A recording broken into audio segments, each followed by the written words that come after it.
kita sering diselubungi dengan kisah-kisah seram dan misteri. Antaranya histeria. Histeria sering dikaitkan dengan unsur-unsur mistik, gangguan makhluk halus dan sihir. Tapi kalau dari segi saintifik, ia dilihat sebagai gangguan neurotik. Ada satu kisah histeria yang antaranya terbesar di Malaysia, berlaku di negeri Kelantan. Pada 2016, Malaysia pernah digemparkan dengan kejadian histeria terbesar yang berlaku di sekolah di Kelantan, yang melibatkan 50 pelajar dan beberapa guru. Dengarnya budak-budak sekolah ni ternampak lembaga hitam dalam satu bilik kelas yang kosong dan sunyi. Tiba-tiba semuanya dirasuk. Lebih dahsyat, kejadian histeria menyerang 3 buah sekolah di Kelantan. Ratusan pelajar menjadi mangsa.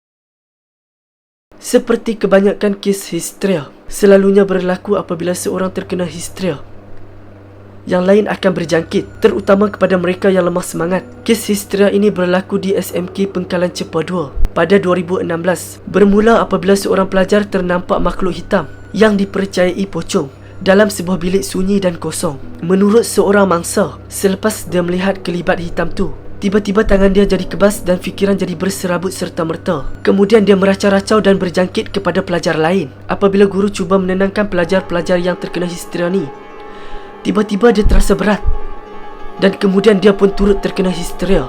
Di bangunan tu penuh dengan jeritan guru dan pelajar-pelajar.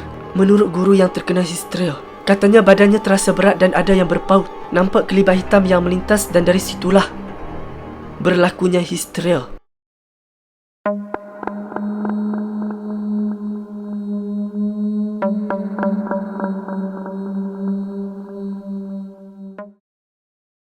Kes menjadi semakin teruk apabila 50 pelajar dan beberapa guru terkena histeria. Pengetua sekolah berkenaan terpaksa bagi cuti kepada 1044 pelajar kerana takut berjangkit kepada mereka pula.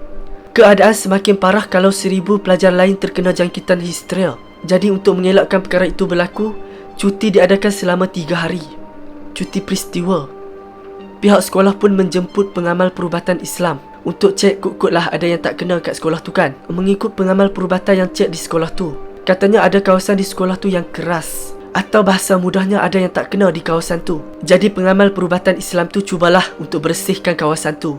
Dikatakan tidak ada sebarang pantang larang, hanya bacaan Al-Quran, bacaan Yasin dan berzikir. Selain perubatan Islam, pihak sekolah juga menjemput bomoh Cina. Tapi selepas 3 hari sekolah dibuka, dikatakan histeria masih menyerang dan dikatakan masih parah.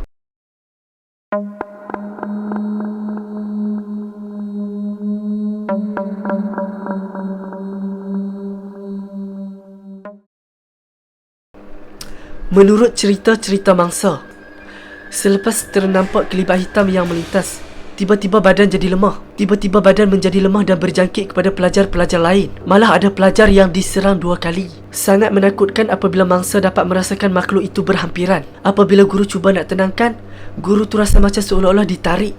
Sebelum dia turut sama menjerit-jerit, tidak ingat apa yang berlaku. Ada seorang guru yang hampir terkena histeria, tapi mungkin disebabkan badan dia lebih kuat ataupun dia lebih kepada mengamalkan doa-doa, jadi dia taklah terjadi histeria, tapi hampir. Guru tu cakap dia dapat rasakan makhluk tu cuba nak masuk dalam badan dia, cuba nak masukkan dan nak rasuk.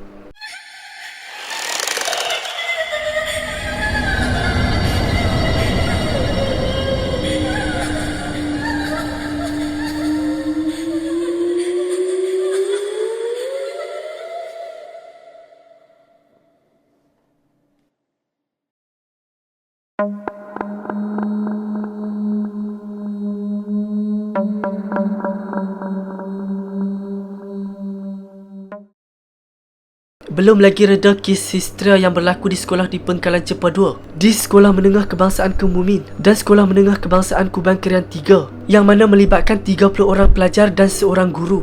Kejadian hampir sama, tapi kali ini Pelajar ternampak kelibat hitam yang berbulu. Dikatakan pelajar yang ternampak kelibat hitam berbulu tu selepas keluar daripada tandas, iaitu di kawasan tandas lah. Digambarkan makhluk tu sangatlah hodoh dan berbulu-bulu yang sangat menakutkan. Sebaik saja ternampak semacam ada aura yang menarik, terus menjerit-jerit meracau-racau. Tapi syukurlah gangguan itu beransur pulih dan dapat dikawal.